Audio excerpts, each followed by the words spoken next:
Hello friends, ఈరోజు ఈ వీడియోలో ఏపీ స్టేట్ కన్వీనర్ కోటా కౌన్సిలింగ్లో ఫేజ్ 1 కంప్లీట్ అయిపోయింది. సీట్ వచ్చినటువంటి స్టూడెంట్స్ కాలేజెస్లో జాయిన్ అవుతూ ఉన్నారు. అయితే ఈ ఫేజ్ 1 తర్వాత ఫేజ్ 2కి వెళ్ళినప్పుడు అప్గ్రేడేషన్ ప్రాసెస్ ఎలా జరుగుతుంది, ఎలాంటి ఛాన్సెస్ ఉండొచ్చు, ఏ కాలేజ్ వచ్చే అవకాశాలు ఉండొచ్చు, అప్గ్రేడేషన్ వస్తే ఫస్ట్ ఫేజ్లో వచ్చిన కాలేజీ ఉంటుందా లేక సెకండ్ ఫేజ్లో వచ్చినటువంటి కాలేజ్లో తప్పనిసరిగా జాయిన్ అవ్వాలా లేదా, ఈ విషయాల గురించి మీకు ఈరోజు క్లియర్గా ఎక్స్ప్లెయిన్ చేస్తాను. ఇక్కడ నేను ఒక ఎగ్జాంపుల్ తీసుకొని చెప్తూ ఉన్నానండి. ఇవన్నీ కూడా మనం already one time web options పెట్టినప్పుడు లిస్ట్ ఆఫ్ కాలేజెస్, ఈ లిస్ట్ ఆఫ్ కాలేజెస్లో అసలు ఈ అప్గ్రేడేషన్ ప్రాసెస్ ఎలా ఉండొచ్చు అనే దానికి ఎక్స్ప్లెయిన్ చేస్తూ ఉన్నాను. సపోజ్ ఒక స్టూడెంట్కి 11th కాలేజ్లో సీట్ అలాట్ అయింది ఫేజ్ 1లో అనుకుందాం. ఈ స్టూడెంట్ సెకండ్ రౌండ్లో ఒకవేళ అప్గ్రేడేషన్కి వెళితే అప్పుడు ఏ కాలేజీ అలాట్ అయ్యే అవకాశం ఉండొచ్చు. ఇక్కడ ఎప్పుడైనా సరే అప్గ్రేడేషన్ అంటే అర్థము అంటే కంప్యూటర్ సాఫ్ట్వేర్ సీట్ అలాట్మెంట్ ఇచ్చేటప్పుడు స్కాన్ చేసుకుంటూ వస్తుంది ఆర్డర్లో. ఎక్కడి నుండి స్కాన్ చేస్తుంది అంటే ఫస్ట్ కాలేజ్ దగ్గర నుండి స్టార్ట్ చేసి ఈ ఫస్ట్ కాలేజ్ నుండి 1 by 1 ఇలా చెక్ చేసుకుంటూ ఎక్కడి వరకు వస్తుంది అంటే ఇప్పుడు వచ్చినటువంటి కాలేజీ కాకుండా దీని పైన వరకు మాత్రమే వచ్చి ఆగుతుంది. అంటే ఫస్ట్ కాలేజ్ని చెక్ చేసిద్ది. ఈ కాలేజ్ వచ్చే అవకాశం ఉందా, ఇక్కడ వేకెన్సీ ఏమైనా వచ్చిందా, ఎలాంటి సందర్భాలు వేకెన్సీ రావచ్చు. ఇక్కడ ఒకవేళ ఈ కాలేజ్లో జాయిన్ అయినటువంటి స్టూడెంట్కి ఆల్ ఇండియా కోటా ద్వారా ఎక్కడైనా సీట్ వచ్చుంటే ఒకవేళ అలాంటి సందర్భాల్లో ఇక్కడ జాయిన్ అయినటువంటి స్టూడెంట్స్ ఈ కాలేజ్ వదులుకొని ఆల్ ఇండియా కోటాకి వెళ్ళొచ్చు. అలాంటి సందర్భాల్లో మాత్రమే ఇక్కడ వేకెన్సీ వచ్చే అవకాశం ఉండొచ్చు. ఎందుకంటే ఇది ఆంధ్రాలో టాప్ కాలేజ్ కింద తీసుకుంటూ ఉన్నారు కాబట్టి స్టూడెంట్స్ 99.99% ఇక్కడ జాయిన్ అయినటువంటి స్టూడెంట్స్ ఆల్ ఇండియా కోటాలో వస్తే తప్ప ఖాళీ చేసి వెళ్ళరు. ఈ ఫస్ట్ ప్రయారిటీలో ఉన్నటువంటి కాలేజ్లో వేకెన్సీ ఉంటే అప్పుడు ఇక్కడ మీకు సీటు అలాట్మెంట్ ఇచ్చే అవకాశం ఉండొచ్చు. ఒకవేళ ఇక్కడ ఖాళీ లేదు అనుకుందాం. నెక్స్ట్ సెకండ్ కాలేజ్ వచ్చి జిఎంసి గుంటూరు. ఈ జిఎంసి గుంటూరులో మరలా వేకెన్సీ ఏమైనా ఉందా అని చెక్ చేస్తుంది. అంటే ఇక్కడ కేటగిరీ వైజ్గా జరుగుతుంది ప్రాసెస్, గుర్తుంచుకోండి. Suppose student BCA category student అనుకోండి. బీసీఏ కేటగిరీలో వేకెన్సీ మాత్రమే చెక్ చేసిద్ది ఈ కాలేజెస్లో. సో ఇక్కడ లేదు కాబట్టి నెక్స్ట్ జిఎంసి గుంటూరు చెక్ చేసిద్ది. ఇక్కడ వేకెన్సీ ఉంది అనుకోండి, ఇక్కడ సీటీ అలాట్మెంట్ ఇచ్చేసిద్ది. ఒకవేళ ఇక్కడ కూడా లేదు అనుకోండి, అప్పుడు థర్డ్ పొజిషన్కి ఇక్కడికి వచ్చేస్తాం. ఇక్కడ రంగరాయాల కూడా వచ్చే అవకాశం ఉందా చెక్ చేసిద్ది. ఇక్కడ కూడా లేదు అనుకోండి సపోజ్, నెక్స్ట్ ఇక్కడికి వచ్చేస్తాం. ఇక్కడ కూడా లేదు అనుకోండి, అప్పుడు ఇక్కడికి వచ్చేస్తాం నెక్స్ట్ కాలేజీకి. ఇలా అన్ని కాలేజెస్లో ఎందుకు ఉండదు మేడం అని మీరు అనొచ్చు. మీకు ఇప్పటికే అర్థమై ఉంటుంది. అంటే ఈ సంవత్సరం ఉన్నటువంటి కాంపిటీషన్ ప్రకారంగా మీకు మీరు పెట్టుకున్నటువంటి ఆర్డర్ ఆఫ్ ప్రయారిటీ ప్రకారంగా స్కాన్ చేసినప్పుడు ఈ కాలేజ్లో సీట్ అలాట్ అయింది అంటే దీని ముందు వరకు కూడా ఆల్మోస్ట్ మీ కేటగిరీలో సీట్స్ ఫిల్ అయిపోయినాయి అని అర్థం. కాబట్టి ఒకవేళ ఏదైనా స్టూడెంట్స్ ఇక్కడ పైనుండి ఆల్ ఇండియా కోటాకు వెళ్ళే వాళ్ళు ఉంటే అప్పుడు ఈ కాలేజెస్ వాళ్ళు పైకి ఎక్కే అవకాశాలు ఉంటాయి. అప్పుడు మాత్రమే ఈ కాలేజీకి పైన కాలేజెస్లో వేకెన్సీస్ క్లియర్ అవుతూ ఉంటాయి మీకు జనరల్గా.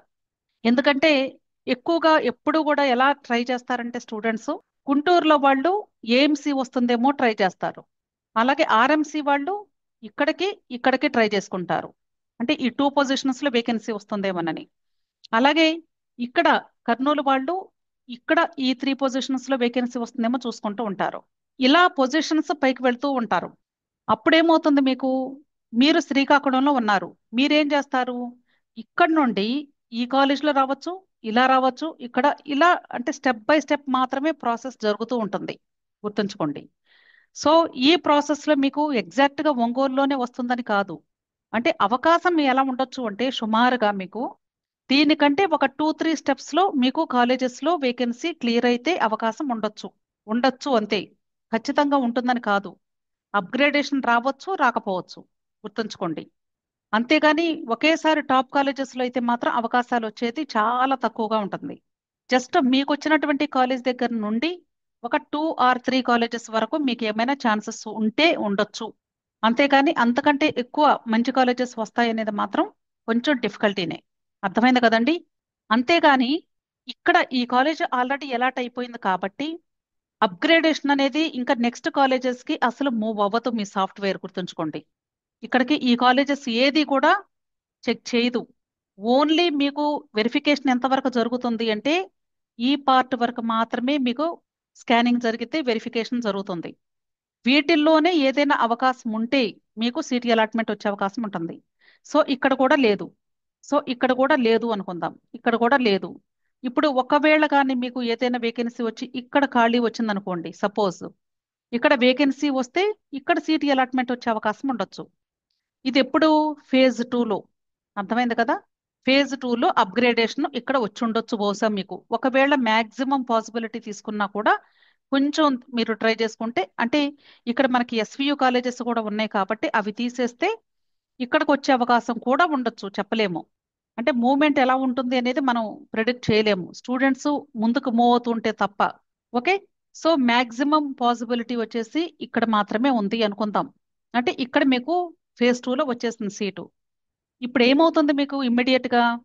ఎప్పుడైతే మీకు ఈ సీట్ అలాట్మెంట్ వచ్చేసిందో 7వ నెంబర్ది, ఇమ్మీడియట్ గా ఈ ఫస్ట్ రౌండ్ మీకు సీట్ అలాట్ అయినటువంటి కాలేజీ ఆటోమేటిక్ గా ఇది క్యాన్సిల్ అయిపోతుంది.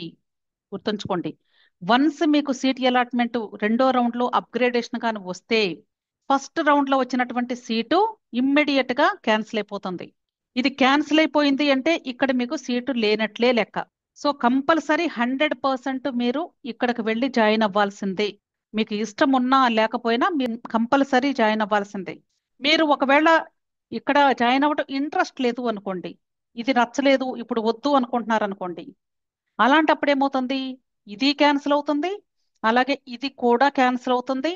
అంటే టోటల్ గా మీకు ఏపీ స్టేట్ లోనే పార్టిసిపేట్ చేసే అవకాశం ఫర్దర్ రౌండ్స్ లో ఉండదు.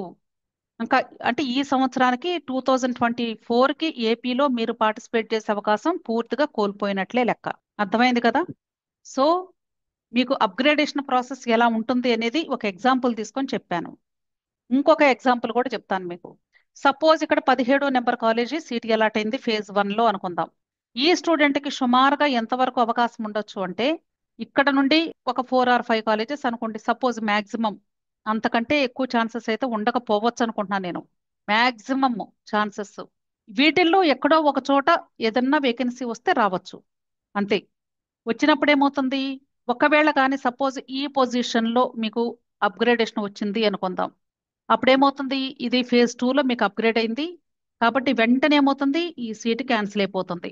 ఇది మాత్రమే కంపల్సరీ 100% మీరు వెళ్ళి జాయిన్ అయితేనే ఏపీలో మీకు సీటు ఉన్నట్లు. ఒకవేళ మీరు ఇది వద్దు అనుకుంటే అసలు టోటల్ ఏపీలో నుండి బయటికి వెళ్ళిపోయినట్లే లెక్క. అర్థమైంది కదా? సో 100% మీరు దీనికంటే పైన కాలేజెస్ లో మాకు అప్గ్రేడేషన్ వస్తే మేము వెళ్ళి జాయిన్ అవుతాము అనుకుంటేనే అప్గ్రేడేషన్ కి వెళ్ళండి. లేదంటారా ఇప్పుడు వచ్చినటువంటి కాలేజీ పర్లేదు అడ్జస్ట్ అవుతాం అనుకుంటే, ఇది బాగానే ఉంది అనుకుంటే మీరు అప్గ్రేడేషన్ టచ్ చేయకండి. 17వ నెంబర్ కాలేజ్ వచ్చినా సరే స్కానింగ్ ఎక్కడి నుండి జరుగుతుంది? ఆల్వేస్ ఫ్రమ్ ఫస్ట్ టు ఎంతవరకు జరిగితే 16th వరకు మాత్రమే జరిగితే స్కానింగ్. ఎందుకంటే ఇది ఆల్రెడీ మీకు P1లో అలాట్ అయిపోయింది కాబట్టి ఇంకా క్రిందకి దిగదు. ఇక్కడ ఏముండవు ఇంకా కాలేజెస్. సో ఈ కాలేజీకి పైనే మీకు స్కానింగ్ జరిగిద్ది. మాక్సిమం పాసిబిలిటీ మీకు ఎంత ఉండొచ్చు అంటే అంటే ఎంత మూమెంట్ వచ్చినా కూడా ఒక 4-5 లేదా 5-6 కాలేజీల కంటే ఎక్కువగా చేంజెస్ అయితే రావు. అలాగే టాప్ కాలేజెస్ లో వస్తుందా అంటే చాలా వరకు రాదు అని నేను చెప్తాను. ఎందుకంటే ఇక్కడ వాళ్ళందరూ కూడా అప్గ్రేడేషన్ కి చాలా మంది అప్లై చేసుకుంటారు కాబట్టి. సో ఇది అప్గ్రేడేషన్ ప్రాసెస్. అయితే అసలు అప్గ్రేడేషన్ కి ఎలా అప్లై చేసుకోవాలి అనేది చాలా మందికి డౌట్. అప్గ్రేడేషన్ కి అప్లై చేసుకోవటం అనేది ఏమీ సపరేట్ గా ఉండదండి. 19th మధ్యాహ్నం 3 గంటల వరకు ఫస్ట్ ఫేజ్ లో సీట్ అలాట్మెంట్ వచ్చిన వాళ్ళకి రిపోర్టింగ్ టైం ఇచ్చారు. ఈ రిపోర్టింగ్ టైం కంప్లీట్ అయిపోయిన నెక్స్ట్ డే కానీ లేదా 2 days కి కానీ రీటెయిన్ ఆప్షన్ ఇస్తారు. రీటెయిన్ ఆప్షన్ అంటే ఇప్పుడు మీకు ఫేజ్ 1లో వచ్చిన కాలేజ్ కానీ బాగా నచ్చితే అదే కాలేజ్లో మేము ఉంటాము అని మీరు నిర్ధారించడానికి ఆన్లైన్లో మీ యొక్క యాక్సెప్టెన్సీని తెలియజేయమంటారు. ఇది కూడా మీరు ఆన్లైన్ అప్లికేషన్ ఫిల్లింగ్ ఎక్కడైతే చేశారో అదే పేజ్లోకి వెళ్ళి సర్వీసెస్లో మీరు క్లిక్ చేసి అక్కడ రీటైన్ ఆప్షన్కి సంబంధించిన నోటిఫికేషన్ కనిపిస్తుంది. ఆ ఆప్షన్లో మీరు ఎస్ ఆర్ నో అనేది ఇవ్వాలి. ఒకసారి మీరు రీటైన్ కానీ ఎస్ అని ఇచ్చారు అనుకోండి, ఇంకా మీకు అప్గ్రేడేషన్కి వెళ్ళే అవకాశమే ఉండదు. అలా కాకుండా అసలు ఇది టచ్ చేయలేదు అనుకోండి, రీటైన్ అనేది టచ్ చేయకపోతే అసలు ఇబ్బందే లేదు. అంటే ఆటోమేటిక్గా మీరు అప్గ్రేడేషన్కి వెళ్ళినట్లే. అలా కాకుండా ఎవరైతే అప్గ్రేడేషన్కి వెళ్ళాలి అనుకుంటున్నారో వాళ్ళు అసలు ఇది టచ్ చేయొద్దు. Don't touch this retain option. ఆటోమేటిక్గా మీరు అప్గ్రేడేషన్లోకి వెళ్ళిపోయినట్లే. జస్ట్ మీరు ఫేజ్ 2 రిజల్ట్ వచ్చినప్పుడు డైరెక్ట్గా మీ ఫేజ్ అలాట్మెంట్ చూసుకుంటే సరిపోతుంది. అలాగే మీకు కన్వీనర్ కోటాలో ఫేజ్ 1 నుండి ఫేజ్ 2కి అప్గ్రేడేషన్కి వెళ్ళే అవకాశం ఉంది. అలాగే నెక్స్ట్ ఫేజ్ 3కి కూడా మీరు అప్గ్రేడేషన్కి వెళ్ళే అవకాశం ఉంది అని చెప్తున్నారు. ఒకవేళ సెకండ్ రౌండ్లో అప్గ్రేడేషన్ రాకపోయినా మరలా ఫేజ్ 3లో ఏమైనా అప్గ్రేడేషన్ రావచ్చేమో చెప్పలేము. కాబట్టి మీరు ఏం చేయాలి అంటే అప్గ్రేడేషన్ ఏమైనా అవకాశం ఉంటే మీకు వచ్చినటువంటి కాలేజీకి పైన ఉన్నటువంటి కాలేజెస్లో ఎక్కడొచ్చినా మేము 100% వెళతామని ప్రిపేర్డ్గా ఉంటేనే ఈ అప్గ్రేడేషన్స్ ఆప్షన్స్ తీసుకోండి. ఒకవేళ మీరు అప్గ్రేడేషన్కి అప్లై చేసినా సరే అసలు అప్గ్రేడేషన్ రాలేదు అనుకోండి, అప్పుడేమవుతుంది? ఈ సీటు సేఫ్. ఫస్ట్ రౌండ్లో మీకు ఏ సీట్ అయితే ఉందో, జాయిన్ అయ్యారో ఆ కాలేజ్లో సీటు సేఫ్గా ఉంటుంది. సెకండ్ రౌండ్లో అప్గ్రేడేషన్ రాలేదు, ఒకవేళ థర్డ్ రౌండ్లో కూడా అప్గ్రేడేషన్ రాలేదనుకోండి, అప్పుడు కూడా ఈ సీటు సేఫ్గానే ఉంటుంది. ఒకవేళ కానీ P1 తర్వాత P2కి మీకు అప్గ్రేడేషన్ రాలేదు, కానీ P3లో అప్గ్రేడేషన్ వచ్చింది అనుకుందాం, అప్పుడు ఏమవుతుంది? ఈ P1 సీట్ ఇమ్మీడియట్గా క్యాన్సిల్ అయిపోతుంది ఆటోమేటిక్గా. ఇప్పుడు P3లో ఏదైతే మీకు అప్గ్రేడేషన్ వచ్చిందో ఖచ్చితంగా మీరు వెళ్ళి జాయిన్ అవ్వాల్సిందే, 100% జాయిన్ అవ్వాల్సిందే. ఇది జాయిన్ అవ్వకపోతే మాత్రం మీరు మరలా ఫోర్త్ రౌండ్కి వెళ్ళే అవకాశము ఉండదు.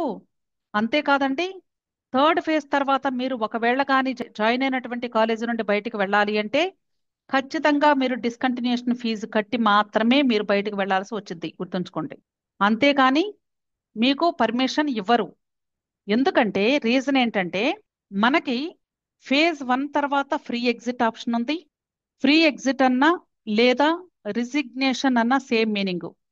ఓకే, నెక్స్ట్ P2 తర్వాత మరలా సేమ్ ఫ్రీ ఎగ్జిట్ ఆప్షన్ ఇచ్చారు, 2 టైమ్స్ ఇచ్చారు మనకి. కానీ ఫేజ్ 3 తర్వాత ఫ్రీ ఎగ్జిట్ ఆప్షన్ లేదు, గుర్తుంచుకోండి. సో మీరు P1 నుండి కానీ ఒకవేళ అప్గ్రేడేషన్ అయ్యి P3కి వచ్చారనుకోండి, ఇక్కడ ఒకసారి అప్గ్రేడ్ అయితే మాత్రం ఖచ్చితంగా 100% మీరు కాలేజ్లో జాయిన్ అయి తీరాల్సిందే. లేదు అంటే మాత్రం ఇంకా మీరు కంప్లీట్గా అసలు ఎక్కడ కూడా ఏ కౌన్సిలింగ్లో కూడా పార్టిసిపేట్ చేసే అవకాశం పూర్తిగా కోల్పోయినట్లే లెక్క. అలాంటప్పుడు అసలు ఇంకా మీకు no seat in India for this 2024 అంతే. చాలా రిస్క్లో పడతారు, ఎందుకంటే మీ సర్టిఫికెట్స్ ఆల్రెడీ కాలేజ్లో ఉన్నాయి. కాబట్టి ఇక్కడ మీరు సీటు వద్దు అనుకుంటే ఇక్కడికి వెళ్ళి సర్టిఫికెట్లు తెచ్చుకోవాలి కదా. ఇక్కడికి వెళ్ళి సర్టిఫికెట్స్ తెచ్చుకోవాలి అంటే ఇక్కడ ఫ్రీ ఎగ్జిట్ ఆప్షన్ లేదు మనకి థర్డ్ రౌండ్లో. కాబట్టి వీళ్ళు ఇవ్వరు. ఎప్పుడు ఇస్తారు? వీళ్ళు డిస్కంటిన్యూషన్ ఫీజు ఉంది కదా, 3 lakhs ప్లస్ GST, అది కట్టి ఇండియాలో ఉన్నటువంటి మొత్తం అన్ని స్టేట్స్ కౌన్సిలింగ్స్ కంప్లీట్ అయిపోయిన తర్వాత, ఈ 2024 కౌన్సిలింగ్ టోటల్ కౌన్సిలింగ్ కంప్లీట్ అయిపోయిన తర్వాత మాత్రమే మీకు ఇస్తారు. అంత రిస్క్ ఉంటుంది. సో మీరు అప్గ్రేడేషన్కి వెళ్ళాలి అంటే కరెక్ట్ ప్రాపర్ డెసిషన్ మీరు తీసుకునేలాగా ప్లాన్ చేసుకోండి. లేదంటే వచ్చిన కాలేజ్లో ఉండిపోండి. సపోజ్ మీకు ఫస్ట్ నెంబర్ కాలేజ్లోనే సీట్ అలాట్ అయింది అనుకుందాం. ఇక్కడ రీటైన్ ఆప్షన్ ఇచ్చినప్పుడు వీళ్ళు కూడా ఏంటంటే రీటైన్ ఇవ్వాలా లేదా అనేది ఆలోచిస్తూ ఉంటారు. వీళ్ళకి రీటైన్ ఆప్షన్ అసలు ఎనేబుల్ అవ్వదు, ఎందుకంటే ఆల్రెడీ ఫస్ట్ కాలేజ్లోనే వీళ్ళు ఉన్నారు, అసలు అప్గ్రేడేషన్ పాసిబిలిటీనే లేదు. కాబట్టి ఖచ్చితంగా వీళ్ళు ఏపీ స్టేట్ కౌన్సిలింగ్లో పార్టిసిపేట్ చెయ్యాలి అంటే ఈ కాలేజ్లో ఉండి తీరాల్సిందే. ఒకవేళ ఈ సీట్ వద్దు అనుకోండి, అప్పుడేం చేయొచ్చు? వీళ్ళు జాయిన్ అయిన తర్వాత కూడా వద్దు అనుకుంటే ఫ్రీ ఎగ్జిట్ ద్వారా, అంటే రేపు 19th మనకి అడ్మిషన్ కంప్లీట్ అయిపోయిన తర్వాత ఒక 2 or 3 daysకి ఫ్రీ ఎగ్జిట్ ఆప్షన్ ఇస్తారు. ఈ టైంలో మాత్రమే వీళ్ళు ఈ సీట్ క్యాన్సిల్ చేసుకొని బయటకు వెళ్ళే అవకాశం ఉంటుంది. ఈ ఫ్రీ ఎగ్జిట్ డేట్ అయిపోతే మాత్రం మరలా వీళ్ళు ఈ సీట్ క్యాన్సిల్ చేసుకొని వెళ్ళే అవకాశం ఉండదు. ఫస్ట్ ప్రయారిటీలో పెట్టుకున్న కాలేజ్ వస్తే there is no facility to give retain or upgradation, రెండూ ఉండవు ఛాన్సెస్. సో ఇలా ఉంటుందండి అప్గ్రేడేషన్ ప్రాసెస్, రీటైన్ ఆప్షను, అలాగే ఫ్రీ ఎగ్జిట్ ఆప్షన్. మెయిన్ ఇక్కడ మీకు చాలా మందికి ఉన్నటువంటి డౌట్ అప్గ్రేడేషన్ గురించే ఎక్కువగా డౌట్ ఉంది. అప్గ్రేడేషన్ అంటే కేవలము పై నుండి స్కాన్ చేసి మీకు ఎక్కడైతే సీట్ అలాట్ అయిందో అక్కడ వరకు వస్తూ ఉంటుంది. ఎక్కడైతే మీకు సీట్ అలాట్ అయిందో ఫేజ్ 1లో దీనికి పైగా మాత్రమే చెక్ చేసిద్ది. దీనికంటే కిందకి మాత్రం రాదు, గుర్తుంచుకోండి. అది కూడా పై నుండి క్రిందకు వస్తుంది, అంతేగాని దీని పై నుండి ఇలా పైకి వెళ్ళదు. ఇది కాదు పద్ధతి. This is the right way. ఎంత ఎలాబొరేటివ్గా తెలుగులో చక్కగా అర్థమయ్యేలాగా రాస్తూ చెప్తున్నాను. మీరు కూడా ఏం చేయాలంటే ఒక పెన్ను పేపర్ తీసుకొని నేను ఎలా రాస్తూ చెప్తున్నానో దాన్ని మీరు అర్థం చేసుకోవడానికి ట్రై చేయండి. ఈ కౌన్సిలింగ్స్కి సంబంధించి మీకు ఇంకా ఏదైనా డౌట్స్ ఉంటే టెలిగ్రామ్ గ్రూప్ ఉంది. ఈ గ్రూప్లో జాయిన్ అయినట్లయితే డెఫినెట్గా మీకు ఎటువంటి డౌట్స్ వచ్చినా క్లారిఫై చేయడం జరుగుతుంది. సో ఈ టెలిగ్రామ్ గ్రూప్ లింక్ని నేను వీడియో క్రింద డిస్క్రిప్షన్ బాక్స్లో ఇస్తున్నాను. ఆ లింక్ని మీరు క్లిక్ చేసి జాయిన్ అవ్వండి. Okay, wish all the best అండి. వీడియో నచ్చితే వీడియోని లైక్ చేయండి, మీ ఫ్రెండ్స్ కూడా షేర్ చేయండి, అలాగే ఛానల్ని తప్పకుండా సబ్స్క్రైబ్ చేసుకోండి. Thank you.